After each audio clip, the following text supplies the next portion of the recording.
শীতের সন্ধ্যা। উঠোনে খড়ের আঁচে আগুন জ্বলছে। চারপাশে নিস্তব্ধতা, শুধু দূরে কুকুরের ডাকে রাতের আগমন বোঝা যাচ্ছে। ছোট্ট নাতিটা দাদিমার কোল ঘেঁষে বসে বলল, দাদিমা, একটা গল্প বলো না। এমন গল্প যেটা মনে থাকে। দাদিমা হালকা হাসলেন। চোখে জমে থাকা বহু বছরের অভিজ্ঞতা, সুখ দুঃখ, ভুল শিক্ষা সব মিলিয়ে তিনি বললেন, শোন বাবা, আজ তোকে এমন এক গল্প বলবো যেটা মানুষ সারা জীবন ভুলতে পারে না। কারণ এই গল্পের নাম কর্মফল। অনেক বছর আগে এক গ্রামে থাকত একজন লোক, নাম তার মাধব। বাইরে থেকে দেখলে তাকে খুব ভালো মানুষই মনে হতো। মিষ্টি কথা বলত, সবার সামনে ভদ্র, ধার্মিকের ভান করত। কিন্তু তার মনটা ছিল বিষে ভরা। মাধব বিশ্বাস করত, আমি যা করি কেউ দেখছে না। আমি বুদ্ধিমান, আমাকে কেউ ধরতে পারবে না। গ্রামের গরিব মানুষদের সে ঠকাত। কারো জমি কাগজে কলমে নিজের নামে লিখে নিত, কারো ধার দেওয়া টাকায় সুদ বাড়িয়ে সর্বস্ব কাটত। কেউ কাঁদলে সে বলত, এই দুনিয়ায় দুর্বলদের জায়গা নেই।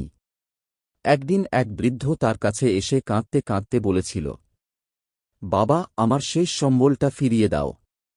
মাধব হাসতে হাসতে বলেছিল, এখন কাঁদলে কি হবে? আগে ভাবলে না কেন? সেই বৃদ্ধ খালি চোখের জল ফেলেই চলে গিয়েছিল। দাদিমা হঠাৎ থামলেন। নাতির মাথায় হাত রেখে বললেন, বাবা, মানুষ যখন কারো চোখের জলকে তুচ্ছ করে, তখন সে নিজের ভবিষ্যতের বীজ বপন করে। সময় গড়াতে লাগল। মাধবের ঘরে টাকা বাড়ল, সিন্দুক ভরল, কিন্তু ঘরে শান্তি এল না। তার ছেলে বাবার কাছ থেকে দূরে সরে গেল, স্ত্রী অসুখে পড়ল। তবু মাধব ভাবল, এসব তো সাধারণ ব্যাপার। একদিন হঠাৎ তার ব্যবসায় বড় ক্ষতি হল। যাদের সে ঠকিয়েছিল তারাই এবার আইনের সাহায্য নিল। যাদের কাঁদতে দেখেও সে হাসত, তারাই আজ তার বিরুদ্ধে দাঁড়াল। মাধব ছুটে বেড়াল, এ বাড়ি ও বাড়ি, কিন্তু কেউ পাশে দাঁড়াল না। সবাই মুখ ফিরিয়ে নিল। রাতে সে একা বসে ভাবল, আমি তো কারো ক্ষতি করিনি, শুধু নিজের লাভ দেখেছি। কিন্তু মন তাকে প্রশ্ন করল, নিজের লাভের জন্য অন্যের জীবন ভাঙা কি ক্ষতি নয়? এরপর এলো সেই দিন, যেদিন মাধব সব হারাল। টাকা, সম্মান, সম্পর্ক, সব। অসুস্থ শরীর নিয়ে সে একদিন সেই বৃদ্ধের বাড়ির সামনে এসে দাঁড়াল, যাকে একসময় তাড়িয়ে দিয়েছিল। কাঁপা গলায় বলল, দাদা, আমাকে ক্ষমা করো। বৃদ্ধ ধীরে বলল, আমি তো অনেক আগেই ক্ষমা করে দিয়েছি। কিন্তু কর্মফলকে কে ক্ষমা করবে? এই কথা শুনে মাধব বুঝল, এটা শাস্তি নয়, এটা শিক্ষা। দাদিমা দীর্ঘশ্বাস ফেললেন। আগুনের আঁচ একটু কমে এসেছে। তিনি বললেন, বাবা, কর্মফল দেরিতে আসে, কিন্তু ভুল করে না।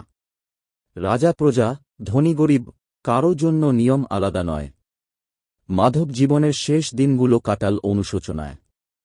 সে বুঝল, মানুষ যা দেয় একদিন ঠিক তাই ফিরে পায়। ভালো দিলে ভালো, আর কষ্ট দিলে কষ্টই। নাতি চুপ করে শুনছিল। চোখে জল চিকচিক করছিল। সে জিজ্ঞেস করল, দাদিমা, তাহলে মানুষ যদি খারাপ কাজ করে সে কি বাঁচতে পারে? দাদিমা মৃদু হেসে বললেন, বাঁচতে পারে বাবা, কিন্তু শান্তিতে নয়। আর শান্তি ছাড়া জীবন মানেই তো ধীরে ধীরে মৃত্যু। আগুন নিভে এল।